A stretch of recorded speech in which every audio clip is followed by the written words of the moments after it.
कैसे बीजेपी ने बिना कुछ किए कराए इंडिया गठबंधन का कुनबा बढ़ा दिया। वो कौन सी पार्टी है जो अब इंडिया गठबंधन में जुड़ना चाहती है या फिर इस ओर एक इंटरेस्ट दिखा रही है। दोस्तों, नवीन पटनायक उड़ीसा के पूर्व मुख्यमंत्री पिछले 12 सालों से बहुत लंबे वक्त तक, जब तक उड़ीसा की सरकार इनके पास थी, गाहे बगाहे एनडीए का हिस्सा ना बन के भी एनडीए के लिए एक बहुत ही फेवरेबल पोजीशन में रहे। जब भी कोई बड़ा बिल सरकार लेकर आती तो या तो नवीन पटनायक की पार्टी बीजेडी उसका समर्थन कर देती या फिर एब्सटेन कर जाती, मतलब वॉकआउट कर देती या आती नहीं, वोटिंग में हिस्सा ही नहीं लेती। दोस्तों, नवीन पटनायक की पार्टी को ऐसा लगा कि ऐसा करके वो गुड बुक्स में बने रहेंगे बीजेपी के, लेकिन ऐसा कुछ हुआ नहीं। लेकिन अब ऐसा लगता है कि नवीन पटनायक और उनकी पार्टी के लोगों को ये बात समझ में आ गई है कि बीजेपी का साथ देखकर उनको न केवल केंद्र बल्कि राज्य में भी जबरदस्त नुकसान हो रहा है। इसीलिए आज एक खबर आई है दोस्तों कि इंडिया गठबंधन की मीटिंग में, जो कि आज की होने वाली वोटिंग के लिए थी, उसमें नवीन पटनायक की पार्टी के सांसद भी पहुंचे हैं। दोस्तों, आप जानते हैं जिस वक्त मैं वीडियो रिकॉर्ड कर रही हूँ उसके कुछ देर बाद शाम को 4 बजे लोकसभा में महिला आरक्षण बिल संशोधन जो उसका स्वरूप है उस पर वोटिंग होने वाली है और इस पूरे मामले में विपक्ष ने अपना स्टैंड बहुत क्लियर किया हुआ है। दोस्तों, इनफैक्ट खबर तो ये भी है कि 200 नंबर्स का जुगाड़ भी इंडिया गठबंधन ने कर लिया है। एक्चुअली में इंडिया गठबंधन की अलग अलग पार्टियों की आज एक इंपॉर्टेंट मीटिंग हुई, इसमें ये तय हो गया है कि 200 इंडिया गठबंधन के सांसद तो इसके विपक्ष में वोट करेंगे। मतलब सरकार को बिल पास कराने के लिए 2/3 बहुमत चाहिए, जो उसके पास नहीं है। सरकार का ये बिल गिरना तय माना जा रहा है।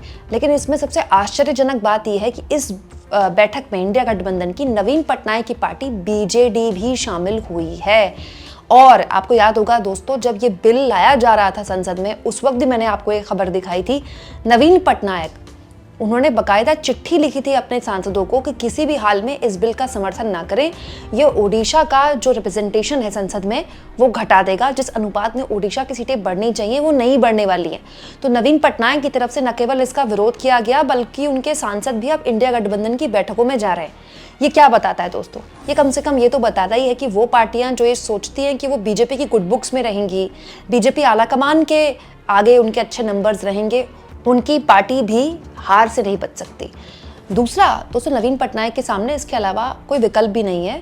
अगर नवीन पटनायक की पार्टी बीजेपी के साथ गलबैयां करती हुई दिखाई दी और उनको बीजेपी का विरोध उन्होंने करना छोड़ दिया तो राज्य में मुख्य विपक्षी दल का भी जो स्टेचर है, जो उसकी जगह है, वो खो देगी और फिर वहाँ कांग्रेस जगह बना लेगी। क्योंकि राज्य में अगर ये नैरेटिव चला गया कि भाई बीजेडी जो है वो तो बीजेपी की बी टीम है, तो फिर बीजेडी का कोई स्वरूप बचेगा नहीं। तो नवीन पटनायक की पार्टी इस वक्त वैसे भी जाहिर तौर पर बहुत सारी चुनौतियों से जूझ रही है और ऐसे में जब आपके पास सत्ता भी नहीं है, आप विपक्ष में हैं, तब भी विपक्ष में होने के बाद भी अगर किसी भी तरह से जनता के बीच चला गया कि जो सत्ता में बैठे हुए हैं उनकी बी टीम है, तो फिर आपके लिए तो विपक्ष की राजनीति करना भी मुश्किल हो जाएगा। यानी आप कह सकते हैं इस महिला आरक्षण के बहाने ही सही, लेकिन नवीन पटनायक को सत्य की प्राप्ति हो गई, देश की राजनीति के सत्य की प्राप्ति, कि भाई बीजेपी के किसी भी तरह का समर्थन करके किसी भी तरह से नवीन पटनायक की पार्टी फायदे में नहीं रहने वाली। दूसरा, बैठे बैठाए इंडिया गठबंधन का फायदा हो गया, उसको एक पार्टी का समर्थन अब धीरे धीरे मिलता दिखाई दे रहा है।